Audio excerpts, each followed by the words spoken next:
Welcome. തൈമാനാണ്. Factors modifying drug action ഇതിന്റെ part 2 video ആണ്. നമ്മൾ ആദ്യത്തെ വീഡിയോയിൽ പാർട്ട് 1-ൽ നമ്മൾ ഏജ് നമ്മൾ കണ്ടു, ദെൻ ജെൻഡർ, ഏജ് കണ്ടു, ജെൻഡർ കണ്ടു, ബോഡി സൈസ് കണ്ടു, ദെൻ സ്പീഷീസ് റേസ് കണ്ടു, ജനറ്റിക്സ്. സോ ഇത്രയും കാര്യങ്ങൾ നമ്മൾ ഓൾറെഡി ഡിസ്കസ് ചെയ്തു. ഇതെല്ലാം പേഷ്യന്റ് റിലേറ്റഡ് ഫാക്ടേഴ്സ് ആണ്. ഇനി ഈ വീഡിയോയിൽ നമ്മൾ കുറച്ച് 2-3 പേഷ്യന്റ് റിലേറ്റഡ് ഫാക്ടേഴ്സ് കൂടി കണ്ടതിന് ശേഷം നമ്മൾ ഡ്രഗ് റിലേറ്റഡ് ഫാക്ടേഴ്സ് കൂടി കാണും. ഇനി അടുത്ത പേഷ്യന്റ് റിലേറ്റഡ് ഫാക്ടേഴ്സ് നമുക്ക് പറയാനുള്ളത് സൈക്കോളജിക്കൽ ഫാക്ടേഴ്സ് ആണ്. Psychological factors can also modify the effect of drug. So ഇത് പേഷ്യന്റ് റിലേറ്റഡ് ഫാക്ടർ ആണ്. ഒന്ന് പ്ലാസിബോ ആണ്. പ്ലാസിബോ എന്താണ്? പ്ലാസിബോ എന്ന് വെച്ച് കഴിഞ്ഞാൽ ശരീരത്തിൽ സ്വതുവേ പ്രവർത്തനമില്ലാത്ത ഇനേർട്ട് ഡമ്മി മെഡിക്കേഷൻ ആണ്. ഇനേർട്ട് ഡമ്മി മെഡിക്കേഷൻ, അതിനെയാണ് നമ്മൾ പ്ലാസിബോസ് എന്ന് പറയാം. ഉദാഹരണം ലാക്ടുലോസ്, വാട്ടർ ഫോർ ഇഞ്ചക്ഷൻ. പ്രത്യേകിച്ച് ഇവയ്ക്ക് പണിയൊന്നുമില്ല. പ്ലാസിബോ എന്ന വാക്കിനർത്ഥം ഐ ഷാൽ പ്ലീസ് എന്നാണ്. ഞാനും കൂടി ഒന്ന് ആളെ സന്തോഷിപ്പിക്കാൻ, രോഗിയെ സന്തോഷിപ്പിക്കാനായിട്ട് രോഗിയുടെ സൈക്കോഡൈനാമിക് കണ്ടീഷൻസ് യൂട്ടിലൈസ് ചെയ്യുന്നതാണ്. രോഗിയെ ഒന്ന് സന്തോഷിപ്പിച്ച് നിർത്തുക എന്നുള്ളതാണ്. ലോകത്തിൽ 1/3 of population are placebo reactors ആണ്. എന്ന് വെച്ച് കഴിഞ്ഞാൽ അവർക്ക് യഥാർത്ഥ മരുന്ന് പോലും വേണ്ട, പ്ലാസിബോ കൊടുത്താൽ മതി, മരുന്നാണെന്നും പറഞ്ഞ് എന്തെങ്കിലും കൊടുത്താൽ മതി. സോ ഡോക്ടേഴ്സ് മരുന്ന് എന്ന പേരിൽ നൽകുന്ന പ്രവർത്തനമില്ലാത്ത സബ്സ്റ്റൻസിനെയാണ് അപ്പോൾ നമ്മൾ പ്ലാസിബോസ് എന്ന് നമ്മൾ പറയുക. മിക്കവാറും രോഗിക്ക് പ്രശ്നങ്ങളൊന്നും ഡോക്ടറുടെ നോട്ടത്തിൽ കാണാൻ പറ്റണമെന്നില്ല, കണ്ടുപിടിക്കാൻ പറ്റണമെന്നില്ല. അല്ലെങ്കിൽ ചിലപ്പോൾ ഡോക്ടർക്ക് തോന്നുന്നു ചികിത്സിച്ചിട്ട് പ്രയോജനമില്ലാത്ത സന്ദർഭങ്ങളാണ്, അപ്പോൾ രോഗിയെ ഒന്ന് സന്തോഷിപ്പിക്കാൻ കുറച്ച് മരുന്ന് കൊടുക്കാം, അങ്ങനെ കൊടുക്കാം. അല്ലെങ്കിൽ അടുത്ത വിസിറ്റ് വരെ നമുക്ക് ലാബ് റിപ്പോർട്ടൊക്കെ കിട്ടാനുണ്ട്, ആ സമയം വരെ രോഗിക്ക് എന്തെങ്കിലും മരുന്ന് കൊടുക്കാനായിട്ട് നമുക്ക് കൊടുക്കാം. സോ അങ്ങനെ വൈറ്റമിൻസ് ഒക്കെ മിക്കവാറും ഈ രീതിയിലായിരിക്കും ചിലപ്പോൾ കൊടുക്കുക. സോ ഇവിടെ രോഗിക്ക് ഡോക്ടറിൽ പൂർണ്ണ വിശ്വാസം. സോ ട്രസ്റ്റ്, ഇവിടെ വിശ്വാസമാണ്. രോഗിക്ക് ഡോക്ടറിൽ പൂർണ്ണ വിശ്വാസമാണ്. ഈ വിശ്വാസമാണ് ശരിക്കും ഇവിടെ വർക്ക് ചെയ്യുന്നത്, പ്രവർത്തിക്കുന്നത്. സോ ഈ വിശ്വാസത്തിൽ തന്നെ നമ്മൾ മരുന്നിന് ഗുളികയ്ക്ക് പകരം കുത്തിവെപ്പായിട്ട് കൊടുക്കുകയാണെങ്കിൽ രോഗിക്ക് വളരെ സന്തോഷമായിരിക്കും. ഭയങ്കര എഫക്റ്റീവാണ്, കൂടുതൽ ഫലം കിട്ടും. ചിലപ്പോഴെങ്കിലും പ്ലാസിബോ ഇങ്ങനെ കൊടുക്കുന്നത് ദോഷകരമാകാം. ഉദാഹരണം, ഡോക്ടർക്ക് തോന്നുകയാണ് ഈ അസുഖം ചികിത്സിച്ച് ഭേദമാക്കാൻ പറ്റില്ല എന്നാണ് തോന്നുന്നതെങ്കിൽ, പക്ഷേ ഈ അസുഖം മറ്റൊരു ഡോക്ടർക്ക് വേണമെങ്കിൽ ചികിത്സിച്ച് ഭേദമാക്കാൻ പറ്റും എന്നറിയാമെങ്കിലോ, അപ്പോൾ ഇനേർട്ട് ഡമ്മി മെഡിക്കേഷൻ കൊടുക്കുന്നത് പലപ്പോഴും രോഗിയുടെ രോഗം വർദ്ധിക്കാനൊക്കെ ആയിട്ട് ഇടയാക്കാൻ സാധ്യതയുണ്ട്. സോ അങ്ങനെ ഒരു പ്രശ്നം ഇതിനുണ്ട്. രണ്ടാമത്തത് സൈക്കോളജിക്കലിൽ നോസിബോസ് ആണ്. നോസിബോ എന്ന് പറഞ്ഞു കഴിഞ്ഞാൽ പ്ലാസിബോയുടെ നേരെ ഓപ്പോസിറ്റ് ആണ്. ഇവിടെ രോഗിക്ക് ഡോക്ടറിൽ വിശ്വാസമില്ല, ചികിത്സയിൽ വിശ്വാസമില്ല, പക്ഷേ രോഗി വന്നിട്ടുണ്ട്, രോഗി പെസിമിസ്റ്റിക് ആണ്. ഡോക്ടർ നൽകുന്നത് ഏറ്റവും ആവശ്യം വേണ്ട മരുന്നായിരിക്കാം പലപ്പോഴും, പക്ഷെ അതുപോലും രോഗിയിൽ ഫലം ഉണ്ടാക്കണമെന്നില്ല. സോ ഇങ്ങനെയും സംഭവിക്കാം. നേരെ opposite of placebo is nocebo. പക്ഷേ ആന്റിബയോട്ടിക് പോലെയുള്ള മരുന്നുകളൊക്കെ ആണെങ്കിൽ ഈ നോസിബോസ് ഒന്നും എഫക്റ്റ് ചെയ്യണമെന്നില്ല, ബിക്കോസ് അത് കൊല്ലുന്നത് മൈക്രോബിയൽ ഓർഗാനിസത്തെയാണ്. എങ്കിലും അങ്ങനെയും സംഭവിക്കാം. പക്ഷേ എങ്കിലും ഇങ്ങനെ ഒരു ഫാക്ടർ കൂടിയുണ്ട്, നോസിബോ കൂടി എഫക്റ്റ് ചെയ്യും. അടുത്ത പ്രധാനപ്പെട്ട പ്രശ്നം അതർ ഡിസീസ് ആണ്. അതർ ഡിസീസസ്, മറ്റ് രോഗങ്ങൾ, നമ്മൾ ചികിത്സയ്ക്ക് ഉദ്ദേശിക്കുന്നതല്ലാത്ത മറ്റ് രോഗങ്ങൾ രോഗിയിലുണ്ടെങ്കിൽ. സോ ഇതൊരു വലിയ ടോപ്പിക്കാണ്. ഞാൻ അതുകൊണ്ട് 2-3 എക്സാമ്പിൾസ് പറഞ്ഞ് ഞാൻ വേഗം നിർത്തുകയാണ്. ഒന്ന് GI ഡിസോർഡേഴ്സ് ഉണ്ടെന്ന് വിചാരിക്കുക രോഗിയിൽ. അപ്പോൾ സീലിയക് ഡിസീസസ് ഉണ്ടെങ്കിൽ ചിലപ്പോൾ ആംബിസിലിൻ എഫക്റ്റ് കുറയാം. വേറെ ചില മരുന്നുകൾ, സെഫാലക്സിൻ അല്ലെങ്കിൽ അങ്ങനെയുള്ള മരുന്നുകൾക്ക് ചിലപ്പോൾ എഫക്റ്റ് കൂടുതലായിട്ട് ലഭിക്കാം. ആസിഡ് സെക്രീഷൻ കുറവാണെങ്കിൽ ആസ്പിരിൻ്റെ മൂലമുള്ള പ്രശ്നങ്ങൾ ചിലപ്പോൾ GIയിലുള്ള സ്റ്റൊമക്കിലുള്ള അബ്സോർപ്ഷനൊക്കെ കുറയുന്ന മൂലം അൾസർ അങ്ങനെയൊക്കെ കുറഞ്ഞിരിക്കാം ചിലപ്പോൾ. സോ ഇത് GIയിൽ നടക്കുന്നതാണ്. ദെൻ അതിനേക്കാൾ പ്രധാനം ലിവർ ഡിസീസ് ആണ്. ലിവർ ഡിസീസ് ഉണ്ടെങ്കിൽ പല മരുന്നിന്റെയും metabolism will be affected. Metabolism കുറയും. മെറ്റബോളിസം കുറയുമ്പോൾ ദോഷഫലങ്ങൾ കൂടുന്നതാണെങ്കിൽ അങ്ങനെയുള്ള ദോഷഫലങ്ങൾ കൂടും. ലിവറാണ് ആൽബുമിൻ എന്ന് പറയുന്ന പ്രോട്ടീൻ ഉണ്ടാക്കുക.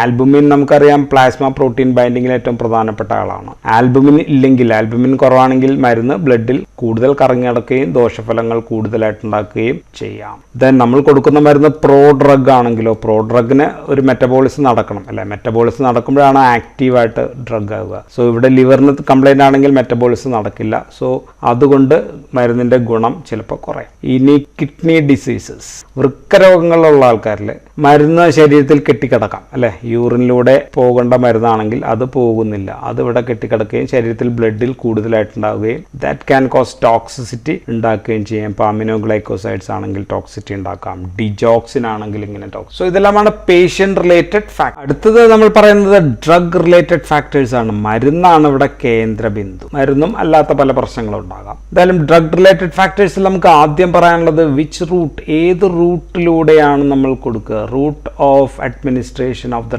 Drug itself can modify the effect of drug. ഇപ്പോൾ പരേൻട്രലൊക്കെ ആണെങ്കിൽ നമ്മൾ കൊടുക്കുക റാപ്പിഡ് ആക്ഷൻ ആയിരിക്കും, പെട്ടെന്ന് ആക്ഷൻ കിട്ടും. ഓക്കെ, കൂടുതൽ പ്രൊനൗൺസ്ഡ് ആയിരിക്കും, ആക്ഷൻ കൂടുതലായിരിക്കും, പ്രിഡിക്റ്റബിൾ ആണ്, കാരണം ഉറപ്പായിട്ട് നമ്മുടെ അവിടെ എത്തും എന്ന് നമുക്ക് ഉറപ്പുണ്ട്. സോ ഇങ്ങനെയുള്ള ഒരു പ്രധാനപ്പെട്ട എക്സാമ്പിൾ, റൂട്ട് ഓഫ് അഡ്മിനിസ്ട്രേഷൻ ഏറ്റവും പ്രധാനപ്പെട്ട എക്സാമ്പിൾ നമ്മൾ പറയുന്നത് മാഗ്നീഷ്യം സൾഫേറ്റ് ആണ്. മാഗ്നീഷ്യം സൾഫേറ്റ് ഓരോ റൂട്ട് കൊടുക്കുന്നതനുസരിച്ച് അവയുടെ ആക്ഷൻസ് വ്യത്യാസം. ഇപ്പോൾ ഓറലാണ് കൊടുക്കുന്നത് വെച്ചാൽ ഏറ്റവും കുറഞ്ഞ ഡോസിലാണെങ്കിൽ അതൊരു അന്റാസിഡ് ആണ്, അന്റാസിഡ് ആയിട്ട് ആക്ട് ചെയ്യും. മാഗ്നീഷ്യം സൾഫേറ്റും മാഗ്നീഷ്യം ഹൈഡ്രോക്സൈഡും ചേർത്തിട്ടുള്ള അന്റാസിഡ് നമുക്ക് അവൈലബിൾ. പക്ഷെ കുറച്ചും കൂടി ഉയർന്ന ഡോസിൽ, ഹൈ ഡോസിൽ കൊടുക്കുകയാണെങ്കിൽ അത് പർഗേറ്റീവോ അല്ലെങ്കിൽ ലാക്സേറ്റീവോ ആയിട്ടായിരിക്കും ആക്റ്റീവ്, വയറിളക്കമായിരിക്കും ഉണ്ടാകും. അല്ല ഇനി ഇത് നമ്മൾ പുറമേക്ക് ടോപ്പിക്കൽ അഡ്മിനിസ്ട്രേഷൻ ആണെന്ന് വിചാരിക്കുക. പുറമേക്ക് ശരീരത്തിൽ പെട്ടുകഴിഞ്ഞാൽ ഇത് സ്വെല്ലിംഗ് ഒക്കെ കുറയ്ക്കും, സ്വെല്ലിംഗ് ഓർ ഇൻഫ്ലമേഷൻ ഒക്കെ കുറയ്ക്കാനായിട്ടാണ് നമ്മൾ മാഗ്നീഷ്യം സൾഫേറ്റ് അത് യൂസ് ചെയ്യുക. മാഗ്നീഷ്യം സൾഫേറ്റ് വീക്കമുള്ള ഭാഗത്ത് പുരട്ടുമ്പോഴത്തേക്കും അവിടെ നീര് വരും. ഇനി നമ്മൾ IV ആണ് ഈ മരുന്ന് കൊടുക്കുന്നത്.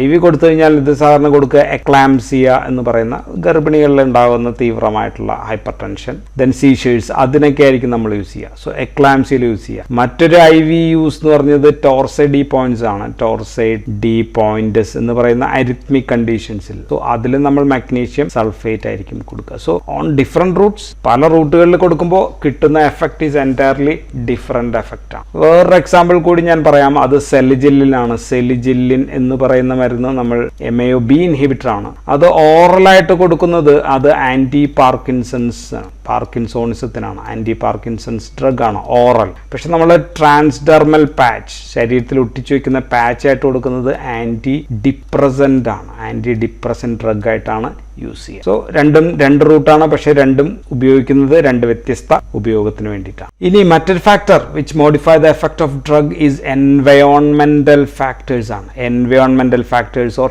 ടൈം ഓഫ് അഡ്മിനിസ്ട്രേഷൻ, ഏത് സമയത്താണ് മരുന്ന് കൊടുക്കുക, ടൈം ഓഫ് അഡ്മിനിസ്ട്രേഷൻ. ഇതിന്റെ ക്ലാസിക് എക്സാമ്പിൾ ഹിപ്നോട്ടിക്സ് ആണ്. ഹിപ്നോട്ടിക്സ് നമ്മൾ രാത്രിയാണ് കൊടുക്കുന്നതെങ്കിൽ, ഹിപ്നോട്ടിക്സ് എന്ന് വെച്ചാൽ ഉറക്കമുണ്ടാക്കുന്ന മരുന്നാണ്, കൂടുതൽ എഫക്റ്റ് കിട്ടും. മാത്രമല്ല നമുക്ക് ഡോസ് കുറച്ച് മതി. പക്ഷെ രാവിലെ ഒരാൾ ഉറക്കത്തിൽ നിന്ന് എഴുന്നേറ്റൊക്കെ വന്ന് ഫ്രഷ് ആയി കഴിഞ്ഞിട്ട് ഈ മരുന്ന് കൊടുത്തു കഴിഞ്ഞാൽ വളരെ കൂടുതൽ ഡോസ് ഒക്കെ കൊടുക്കേണ്ടി വരും, അത്രയും എഫക്റ്റ് കിട്ടണമെന്നില്ല. ദെൻ കൊളസ്ട്രോൾ കുറയ്ക്കുന്ന മരുന്നുകൾ, പ്രധാനപ്പെട്ട മരുന്ന് സ്റ്റാറ്റിൻസ് ആണ്. സ്റ്റാറ്റിൻസ് മരുന്നുകൾ എപ്പോഴാണ് കൊടുക്കുക, രാത്രി കിടക്കുന്നതിന് മുമ്പ് ഒരു 9 മണിക്ക് ശേഷം കൊടുത്തു കഴിഞ്ഞാൽ, കാരണം കൊളസ്ട്രോൾ സിന്തസിസ് നടക്കുന്നത് രാത്രിയാണ്. സോ ആ സമയത്ത് കൊടുത്തു കഴിഞ്ഞാൽ കൂടുതൽ എഫക്റ്റീവ് ആയിരിക്കും. ഈ ഭാഗം ഞാൻ ക്രോണോ ഫാർമക്കോളജി എന്ന് പറയുന്ന വീഡിയോയിൽ ഞാൻ കൂടുതലായിട്ട് ചെയ്തിട്ടുണ്ട്, അതുകൊണ്ട് ഞാനിവിടെ ബാക്കി കാര്യങ്ങൾ പറയുന്നില്ല. ദെൻ ടുബാക്കോ ഉപയോഗിക്കുന്നവർ, ഇൻസെക്ടിസൈഡ്സുമായിട്ട് അടുപ്പമുള്ള ആൾക്കാർ, സ്മോക്ഡ് ഫുഡ് ഉപയോഗിക്കുന്നവർ, മദ്യപാനികൾ, ഇവരിലൊക്കെ പല മരുന്നുകളും അവരുടെ എൻസൈമാറ്റിക് ആക്ഷൻ മൂലം കൂടുതൽ ഡോസിൽ കൊടുക്കേണ്ടി വരും. ദെൻ ഹൈ ഓൾട്ടിറ്റ്യൂഡിൽ താമസിക്കുന്ന ആൾക്കാരിൽ അവിടെ ഓക്സിജൻ ഒക്കെ കുറവായിരിക്കും. സോ ഓക്സിഡേഷൻ റിഡക്ഷൻസ് അങ്ങനെയൊക്കെയുള്ള റിയാക്ഷൻസ് ചിലപ്പോൾ കുറവായിരിക്കാം. ദെൻ ഡയൂറിറ്റിക് എഫക്റ്റ് വിന്ററിൽ ഡയൂറിസിസ് കൂടുതലായിട്ട് നടക്കാം, സമ്മറിൽ ചിലപ്പോൾ അത്രയും എഫക്റ്റ് കിട്ടണമെന്നില്ല. ഇനി അടുത്ത ഫാക്ടർ എന്ന് പറയുന്നത് കമ്പൈൻഡ് എഫക്റ്റ് ഓഫ് ഡ്രഗ് ആണ്. കമ്പൈൻഡ് എഫക്റ്റ് ഓഫ് ഡ്രഗ് എന്ന് വെച്ചാൽ രണ്ടിലധികമോ മരുന്നുകൾ നമ്മൾ കൊടുക്കുകയാണെന്ന് വിചാരിക്കുക, ഒരേ സമയം കൊടുക്കുകയാണെങ്കിൽ ഈ മരുന്നുകൾ തമ്മിൽ ഉണ്ടാകുന്ന പ്രശ്നങ്ങളാണ്. സോ ചിലത് ഗുണമായിരിക്കാം, ചിലത് ദോഷകരമായിരിക്കാം, ചിലത് ഇൻക്രീസ്ഡ് എഫക്റ്റ് ആയിരിക്കാം, ചിലത് ഡിക്രീസ്ഡ് എഫക്റ്റ് ആയിരിക്കും. So first let's see increased effect. Effect കൂടുന്ന കണ്ടീഷൻസ് എവിടെയൊക്കെയാണെന്ന് നോക്കാം. അതിന് നമ്മൾ സൈനർജിസം എന്നാണ് സാധാരണ പറയുക. സൈനർജിസം മീൻസ് സാധാരണ നമ്മൾ പറയുന്ന ഒരു ടേമാണ്. ഒന്ന് സമ്മേഷൻ ഓർ അഡിറ്റീവ് എഫക്റ്റ് എന്നാണ് പറയുക. അഡിറ്റീവ് എഫക്റ്റ് എന്ന് പറഞ്ഞാൽ ഒരു ഡ്രഗ് A നമ്മൾ കൊടുക്കുന്നു, ഡ്രഗ് B നമ്മൾ കൊടുക്കും. So effect is equal to, ഇത് രണ്ടും ഉണ്ടാക്കുന്ന effect is equal to A+B. വലിയ മാറ്റമില്ല, A ഉണ്ടാക്കുന്ന എഫക്റ്റും B ഉണ്ടാക്കുന്ന എഫക്റ്റും ചേർന്ന എഫക്റ്റ് തന്നെ ആയിരിക്കും. So A+B is equal to A+B ആണെങ്കിൽ this is just simply adds up the effect of two drug. രണ്ടിൻ്റെയും എഫക്റ്റ് കിട്ടുന്നു എന്ന് മാത്രമേ ഉള്ളൂ. ഉദാഹരണം ആസ്പിരിൻ പ്ലസ് പാരസെറ്റമോൾ, അല്ലെങ്കിൽ പാരസെറ്റമോൾ പ്ലസ് ആസ്പിരിൻ. ഇപ്പം അത് ഉപയോഗമില്ലല്ലോ. പാരസെറ്റമോൾ പ്ലസ് ബ്രൂഫൻ നമ്മൾ കൊടുക്കുകയാണ് വേദനയ്ക്കൊക്കെ ആണെങ്കിൽ, പനി. സോ എഫക്റ്റ് കിട്ടും, കൂടുതൽ എഫക്റ്റ് കിട്ടും. സിംപ്ലി ആഡ്സപ്പ്. ദെൻ ആംലോഡിപ്പിൻ ബ്ലഡ് പ്രഷറിന് കൊടുക്കുന്നതാണ്, പ്ലസ് അറ്റനലോൾ. ഇത് രണ്ടും കൊടുത്താലും സാധാരണ കിട്ടുന്ന എഫക്റ്റ് ആയിരിക്കും നമുക്ക് കിട്ടുക. സോ രണ്ടും വേണമെങ്കിൽ ഒരേ മെക്കാനിസം, ഇത് രണ്ടും ഒരേ മെക്കാനിസം ആണ്, പക്ഷേ ഇത് രണ്ടും ഡിഫറെന്റ് മെക്കാനിസം. എങ്കിലും കിട്ടുന്ന effect is equal to A+B ആണെങ്കിൽ അതിനെ നമ്മൾ സമ്മേഷൻ എന്നാണ് പറയുക, ഓർ അഡിറ്റീവ് എഫക്റ്റ് എന്ന് പറയും. രണ്ടാമത്തത് സുപ്രാഡിറ്റീവ് എഫക്റ്റ് ആണ്. സുപ്രാഡിറ്റീവ് എഫക്റ്റ് സാധാരണ അഡിറ്റീവ് എഫക്റ്റിനേക്കാൾ കൂടുതലാണ്. സുപ്രാഡിറ്റീവ് എഫക്റ്റ് ഓർ അതിനെ നമുക്ക് പൊട്ടൻഷിയേഷൻ എന്നും വിളിക്കാം. പൊട്ടൻഷിയേഷൻ ആക്ഷൻ എന്ന് വെച്ചാൽ drug A plus drug B, രണ്ട് ഡ്രഗുകൾ കൊടുക്കുന്നു, എയും ബിയും കൊടുക്കുന്നു. നമുക്ക് കിട്ടുന്ന എഫക്റ്റ് എന്ന് പറയുന്നത് A+B, ഡ്രഗ് A+Bയേക്കാൾ കൂടുതലാണ് ഈ എഫക്റ്റ് എന്ന് പറയുന്നത്. സോ അങ്ങനെയുള്ളതിനെയാണ് നമ്മൾ സുപ്രാഡിറ്റീവ് എഫക്റ്റ് എന്ന് പറയും. ഉദാഹരണം കോട്രൈമോക്സസോൾ എന്ന് പറയുന്ന മരുന്ന് നമ്മൾ കേട്ടിട്ടുണ്ട്, സെപ്ട്രാൻ എന്നൊക്കെ പറഞ്ഞു. കോട്രൈമോക്സോൾ അതിനകത്ത് രണ്ട് മരുന്നുകളാണുള്ളത്. ഒന്ന് സൾഫാമെത്തോക്സസോൾ ഉണ്ട്, സൾഫാമെത്തോക്സസോൾ ഉണ്ട്. രണ്ടാമത്തത് ട്രൈമെത്തോപ്രിമാണുള്ളത്. സോ ഇത് രണ്ടും കൂടി ചേർത്ത് കഴിയുമ്പോൾ കൂടുതൽ എഫക്റ്റാണ് കിട്ടുക. സോ ഇറ്റ്സ് ആൻ ആന്റിബയോട്ടിക് ആയിട്ട് അല്ലെങ്കിൽ ആന്റി മൈക്രോബിയൽ ആയിട്ട് ഉപയോഗിക്കുന്ന ഡ്രഗ് ആണ്. ഉദാഹരണം ഇത് പാരാ അമിനോ ബെൻസോയിക് ആസിഡിനെ ഡൈഹൈഡ്രോഫോളൈറ്റ് ആക്കി ഫോളിക് ആസിഡ് ആക്കി മാറ്റുന്നതാണ് ഫസ്റ്റ് സ്റ്റെപ്പ്. ഇവിടെ ആക്ട് ചെയ്യുന്നത് ഫോളൈറ്റ് സിന്തൈസ് എന്ന് പറയുന്ന എൻസൈമാണ്. സോ അതിനെയാണ് സൾഫാമെത്തോക്സോൾ ഇൻഹിബിറ്റ് ചെയ്യുക. രണ്ടാമത്തത് ഡൈഹൈഡ്രോഫോളിക് ആസിഡിന്റെ ടെട്രാഹൈഡ്രോഫോളിക് ആസിഡ് ആക്കി മാറ്റുകയാണ്. സോ അവിടെയാണ് ട്രൈമെത്തോപ്രിം ആക്ട് ചെയ്യുക. സോ ഇവിടെയും ആക്ട് ചെയ്യുന്നു, ഇവിടെയും ആക്ട് ചെയ്യുമ്പോഴത്തേക്കും എഫക്ട് വിൽ ബി മോർ. അതാണ് ഒരു എക്സാമ്പിൾ. രണ്ടാമത്തെ എക്സാമ്പിൾ നമുക്ക് പറയാനുള്ളത് ലീവോഡോപ്പ. ലീവോഡോപ്പയും നമ്മൾ കാർബിഡോപ്പയും പ്ലസ് കാർബിഡോപ്പ ഓർ ബെൻസഡാസൈഡ, ഏത് ഡ്രഗ് വേണമെങ്കിലും ആകാം. സോ കാർബിഡോപ്പയാണ് കുറച്ചും കൂടി ഈസി പറയാൻ. സോ ഇത് രണ്ടും കൂടി കൊടുക്കുകയാണെങ്കിൽ കാർബിഡോപ്പ എന്ന് പറഞ്ഞത് ഇറ്റ്സ് എ പെരിഫറൽ ഡീകാർബോക്സിലേസ് ഇൻഹിബിറ്റർ ആണ്. സോ ലീവോഡോപ്പയെ ബ്രെയിനിന് പുറത്ത് വെച്ചിട്ട് ഡീകാർബോക്സിലേസ് ചെയ്യലാണ്. നമുക്ക് ആവശ്യം ലീവോഡോപ്പ ബ്രെയിനിൽ കൂടുതലെത്തുക എന്നുള്ളതാണ്. അപ്പോൾ വളരെ ഉയർന്ന തോതിൽ ബ്ലഡ് ബ്രെയിൻ ബാരിയർ കടന്നിട്ട് നമുക്ക് കൂടുതലായിട്ട് ഡോപ്പമിൻ ബ്രെയിനിൽ കിട്ടാനായിട്ട് ഇടവരും. സോ ഇത് ഒരു അഡിറ്റീവ് എഫക്റ്റ് ആണ്. ഇനി ആന്റി ഹൈപ്പർടെൻസീവിന്റെ ഒരു ഉദാഹരണം പറയുകയാണെങ്കിൽ ഡയൂറിറ്റിക് പ്ലസ് അതർ ആന്റി ഹൈപ്പർടെൻസീവ്സ് കൊടുത്തു കഴിഞ്ഞാൽ കൂടുതൽ എഫക്റ്റ് ആയിരിക്കും കിട്ടുക. ഇനി അടുത്ത എഫക്റ്റ് എന്ന് വെച്ച് കഴിഞ്ഞാൽ നമുക്ക് ഇൻക്രീസ്ഡ് എഫക്റ്റിന് പകരം കിട്ടുന്നത് ഡിക്രീസ്ഡ് എഫക്റ്റ് ആണ്. ഡിക്രീസ്ഡ് എഫക്റ്റ് കിട്ടുന്നത് നമ്മൾ ആന്റഗോണിസത്തിൽ നമ്മൾ ഓൾറെഡി ഡിസ്കസ് ചെയ്തു. സോ ഒരു സ്പെഷ്യൽ വീഡിയോ തന്നെ ചെയ്തിട്ടുണ്ട്, ആന്റഗോണിസം, റിസപ്റ്റർ ആന്റഗോണിസം എക്സ്റ്റെൻസീവ്ലി നമ്മൾ ഡിസ്കസ് ചെയ്തതാണ്. സോ അതുകൊണ്ട് ആ ഭാഗം കാണാനായിട്ട് ദയവായിട്ട് ആ വീഡിയോ കാണും. ഇനി അടുത്ത ഫാക്ടർ നമുക്ക് പറയാനുള്ളത് ടോളറൻസ് ആണ്. ടോളറൻസ് നമ്മൾ മരുന്ന് ഉപയോഗിക്കുമ്പോൾ വീണ്ടും മരുന്ന് നൽകേണ്ടി വരുമ്പോൾ, രണ്ടാമതൊരിക്കൽ കൂടി മരുന്ന് നൽകേണ്ടി വരുമ്പോൾ അടുത്ത തവണ പഴയതിനേക്കാൾ കൂടുതൽ അളവിൽ മരുന്ന് നൽകേണ്ടി വരുന്നുണ്ടെങ്കിൽ അതിനെയാണ് നമ്മൾ ബേസിക്കലി ടോളറൻസ് എന്ന് പറയും. So that is requirement of higher dose. Requirement of higher dose of the drug to get the same response. പഴയ റെസ്പോൺസ് കിട്ടാൻ വേണ്ടി തന്നെ നമുക്ക് കൂടുതൽ മരുന്ന് കൊടുക്കേണ്ടി വരും. So if you give repeated ആയിട്ട് കൊടുക്കുമ്പോൾ സെയിം എഫക്റ്റ് കിട്ടാൻ കൂടുതൽ മരുന്ന് കൊടുക്കണമെങ്കിൽ അതിനെയാണ് നമ്മൾ ടോളറൻസ് എന്ന് പറയും. പല തരത്തിലുള്ള ടോളറൻസ് ഉണ്ട്. ഒന്ന് നാച്ചുറൽ ടോളറൻസ് ഉണ്ട്. നാച്ചുറൽ ടോളറൻസ് നമ്മൾ ഓൾറെഡി ഒരു ഉദാഹരണം പറഞ്ഞാണ്, ബ്ലാക്സിൽ മിഡ്രിയാറ്റിക്സ് കൂടുതൽ വേണം, സ്പീഷീസ് അതിനകത്ത് നമ്മൾ പറഞ്ഞു. രണ്ടാമത്തത് അക്വേർഡ് ടോളറൻസ് ആണ്. അത് തുടർച്ചയായിട്ട് മരുന്ന് കൊടുക്കുമ്പോൾ ഉണ്ടാകുന്ന കാര്യമാണ്, അക്വേർഡ് ആണ്. സോ ഇവിടെ റിപ്പീറ്റഡ് യൂസ് ആണ് കാരണം. ഏറ്റവും പ്രധാനപ്പെട്ട ഉദാഹരണം സെൻട്രൽ നെർവസ് സിസ്റ്റം ഡിപ്രസന്റ് ആയിട്ടുള്ള ഡ്രഗുകളാണ്. ഉറക്കമുണ്ടാക്കുന്ന മരുന്നുകളെല്ലാം നമുക്ക് തുടർച്ചയായിട്ട് കൊടുക്കുമ്പോൾ കൂടുതൽ ഡോസിൽ കൊടുക്കേണ്ടി വരും, സ്വാഭാവികമായിട്ട് കൊടുക്കും. സോ ഒരു മരുന്നുകൾ ഉണ്ടാക്കുന്ന എല്ലാ ആക്ഷനും ടോളറൻസ് ഉണ്ടാക്കണമെന്നില്ല. The tolerance can be for specific effect മാത്രമായിരിക്കാം. ഇപ്പോൾ ഉദാഹരണം ക്ലോർപ്രോമാസിൻ എന്ന് പറയുന്ന മരുന്ന് ആന്റിസൈക്കോട്ടിക് ആണ്. ഫസ്റ്റ് ജനറേഷൻ ആന്റിസൈക്കോട്ടിക് ഡ്രഗ് ആണ്. ഓക്കെ, ടിപ്പിക്കൽ ആന്റിസൈക്കോട്ടിക് ഡ്രഗ് ആണ്. സോ അത് ഉറക്കമുണ്ടാക്കും. സോ ഉറക്കത്തിന് ടോളറൻസ് ഉണ്ട്, സെഡേറ്റീവ് എഫക്റ്റിന് ടോളറൻസ് ഉണ്ട്. പക്ഷെ അതുണ്ടാക്കുന്ന ആന്റിസൈക്കോട്ടിക് ആക്ഷൻ തുടർന്നും അതേപോലെ കിട്ടിക്കൊണ്ടിരിക്കും. ദെൻ ഫിനോബാർബിറ്റോൺ, സെയിം ഫിനോബാർബിറ്റോൺ, പക്ഷെ ഇവിടെ സൈക്കോട്ടിക് ആക്ഷൻ അല്ല എന്ന് മാത്രമേ ഉള്ളൂ, അത് ആന്റി എപ്പിലെപ്റ്റിക് ആക്ഷൻ ആണ്. ആന്റി എപ്പിലെപ്റ്റിക് ആക്ഷൻ ശരിയായിട്ട് കിട്ടും, പക്ഷെ സെഡേഷന് ടോളറൻസ് ഉണ്ടാകും. ഏറ്റവും ക്ലാസിക് എക്സാമ്പിൾ നമ്മൾ പറയാ മോർഫിനാണ്. മോർഫിന് ഒരുപാട് എഫക്റ്റുകൾ ഉണ്ട്. സോ ഒരു എഫക്റ്റ് ആണ് സെഡേഷൻ, മറ്റൊരു എഫക്റ്റ് യൂഫോറിയ ഉണ്ടാക്കുന്നു, മറ്റൊരു എഫക്റ്റ് അനാൾജസി. സോ ഈ മൂന്ന് ആക്ഷനും നമ്മൾ റിപ്പീറ്റഡ് ആയിട്ട് കൊടുക്കുമ്പോഴത്തേക്കും എഫക്റ്റ് കുറയും. So we need to increase the dose of morphine കൂടുതലായിട്ട് കൊടുക്കേണ്ടി. പക്ഷെ മോർഫിൻ ഉണ്ടാക്കുന്ന മറ്റ് ചില പ്രശ്നങ്ങളുണ്ട്. ഉണ്ടാക്കുന്നുണ്ട്. മിയോസിസ്, കണ്ണിൽ മിയോട്ടിക് ആക്ടിവിറ്റി ഉണ്ടാക്കുന്നതുണ്ട്. Then constipating action of morphine ഉണ്ട്. Then respiratory depression. ഇങ്ങനെയുള്ളതിനൊന്നും ടോളറൻസ് ഇല്ല. ദാറ്റ് മീൻസ് ഈ ഡോസ് കൂടുതൽ കൊടുക്കുമ്പോൾ ഇത് കൂടുതൽ ഉണ്ടായിക്കൊണ്ടിരിക്കും. ഇതാണ് ഒരു പ്രശ്നം. ചിലപ്പോൾ ഈ ടോളറൻസ് ഉണ്ടാക്കുന്നത് ക്രോസ് ടോളറൻസ് ആകാം. വേറൊരു വാക്കാണ് ക്രോസ് ടോളറൻസ്. എന്ന് വെച്ചാൽ ഒരേപോലെയൊക്കെ ആക്ഷനുള്ള പലവിധ മരുന്നുകൾ ഉപയോഗിക്കുമ്പോൾ, ഉദാഹരണം CNS ഡിപ്രസൻ, പ്രധാനപ്പെട്ട എക്സാമ്പിൾ അതാണ്. മദ്യപാനികളാണെന്ന് വിചാരിക്കുക, ആൽക്കഹോളിക്സ്, അതും തലച്ചോറിന് മന്നി ഉപയോഗിക്കുന്നതാണല്ലോ. ആൽക്കഹോളിക്സിന് CNS ഡിപ്രസൻസ് ക്രോസ് ടോളറൻസ് ഉണ്ടാകും. സോ കൂടുതൽ ഡോസ് കൊടുക്കേണ്ടി വരും. ആൽക്കഹോളിക്കിലെ അനസ്തീഷ്യക്ക് കൊടുക്കുന്ന മരുന്നുകളും ചിലപ്പോൾ കൂടുതൽ ഡോസിൽ കൊടുക്കേണ്ടി വരും. ദെൻ CNS ഡിപ്രസൻസ് ആണ് ബെൻസോഡൈസപ്പിൻസ്, അതേപോലെയുള്ള ഉറക്കം ഉണ്ടാക്കുന്നതാണ് ആന്റിഹിസ്റ്റമിൻസ്. ഇവ തമ്മിലും ക്രോസ് ടോളറൻസ്. ഇനി ഇവിടെ മെക്കാനിസം വെച്ചിട്ട് ഫാർമക്കോ കൈനറ്റിക് ടോളറൻസ് ഉണ്ടാക്കാം, അല്ലെങ്കിൽ ഫാർമക്കോ ഡൈനാമിക് ടോളറൻസ് ഉണ്ടാക്കാം. കൈനറ്റിക് നമുക്കറിയാം ADME ആണ്, അബ്സോർഷൻ ഡിസ്ട്രിബ്യൂഷൻ മെറ്റബോളിസം. സോ ഉദാഹരണം പറയുകയാണെങ്കിൽ ഇപ്പോൾ ഫിനോബാർബിറ്റോൺ അല്ലെങ്കിൽ കാർബമാസിപ്പിൻ പോലെയുള്ള മരുന്നുകൾ എന്താ ചെയ്യുക, അത് എൻസൈം ഇൻഡ്യൂസർ ആണ്, ഇൻഡ്യൂസർ ഓഫ് എൻസൈം ആണ്. ലിവറിൽ എൻസൈം ഇൻഡക്ഷൻ നടത്തുമ്പോഴത്തേക്കും ഈ മരുന്നിനെ തന്നെ ഇൻഡ്യൂസ് ചെയ്യും. അപ്പോൾ എന്ത് പറ്റുമെന്ന് വെച്ചാൽ ഈ മരുന്നിൻ്റെ മെറ്റബോളിസം തന്നെ കൂടും, ഇവിടെയും കൂടും. സോ ആ മരുന്ന് തന്നെ അവരുടെ തന്നെ മെറ്റബോളിസം കൂട്ടുമ്പോഴത്തേക്കും ആക്ഷൻ കുറഞ്ഞുകൊണ്ടേ ഇരിക്കും. ഓക്കെ, ഇനി ഫാർമക്കോ ഡൈനാമിക്സിൽ ടാർജറ്റ് ഓർഗനിൽ ഉണ്ടാകുന്ന റെസ്പോൺസ് ആണ് കുറയുക. ടാർജറ്റ് ഓർഗൻ റെസ്പോൺസ് കുറയുന്നുണ്ട്. മോർഫിൻ, ഇപ്പോൾ മോർഫിൻ മ്യൂ റിസപ്റ്ററിൽ ആക്ട് ചെയ്യുമ്പോഴത്തേക്കും ആ ആക്ഷൻ പിന്നെ പഴയതുപോലെ മ്യൂവിൽ അത്ര വലിയ ആക്ഷൻ ഇല്ല. ഇത് സംഭവിക്കുന്നത് മിക്കവാറും റിസപ്റ്റർ ഡൗൺ റെഗുലേഷൻ മൂലമായിരിക്കാം,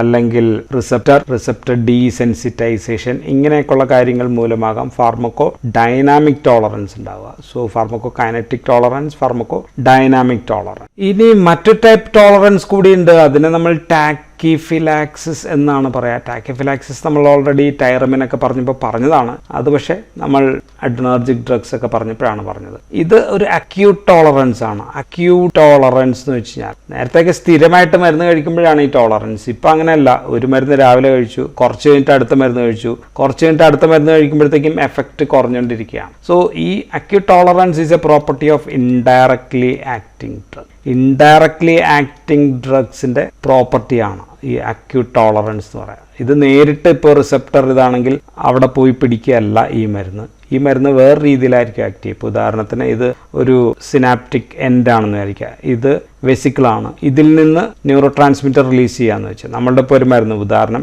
നമ്മളിവിടെ പറയുന്ന എക്സാമ്പിൾ ടൈറമിൻ ആണ്. ടൈറമിൻ ചെയ്യുന്നത് വെച്ചാൽ ഇവിടെ ചെന്നിട്ട് ഇതിൽ നിന്ന് റിലീസ് ചെയ്യിക്കും ന്യൂറോ ട്രാൻസ്മിറ്റർ.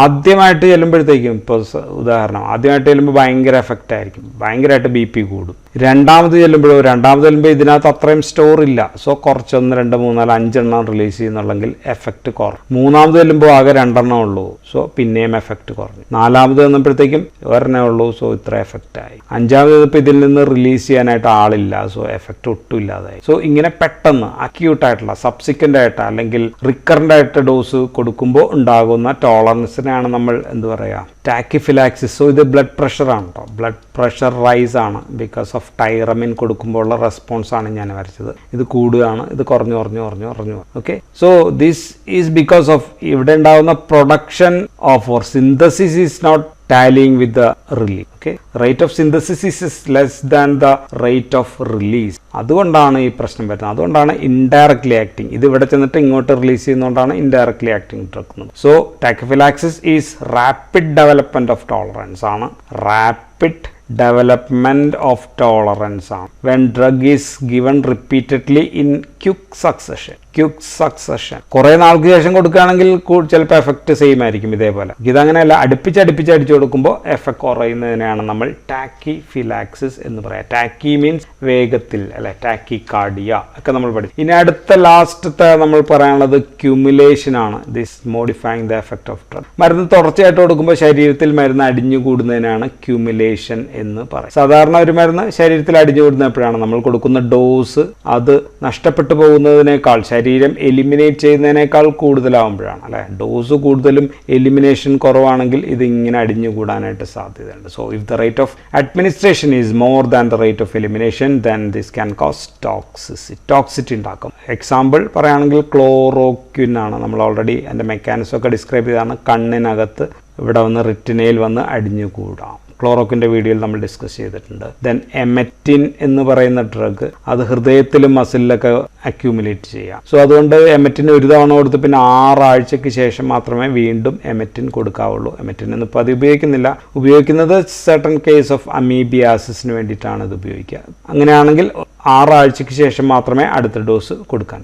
സോ ഇത്രയുമാണ് the factors modifying the effect of drug പറയാനുള്ളത്. 2-3 ഫാക്ടേഴ്സ് നമ്മൾ മറ്റു വീഡിയോസിലൊക്കെ ഡിസ്കസ് ചെയ്തുകൊണ്ട് ഞാൻ സ്കിപ്പ് ചെയ്തു. റിപ്പീറ്റേഷൻ ഭയങ്കര ബോറാണ്. Okay, so that's all in this video. Thank you for watching.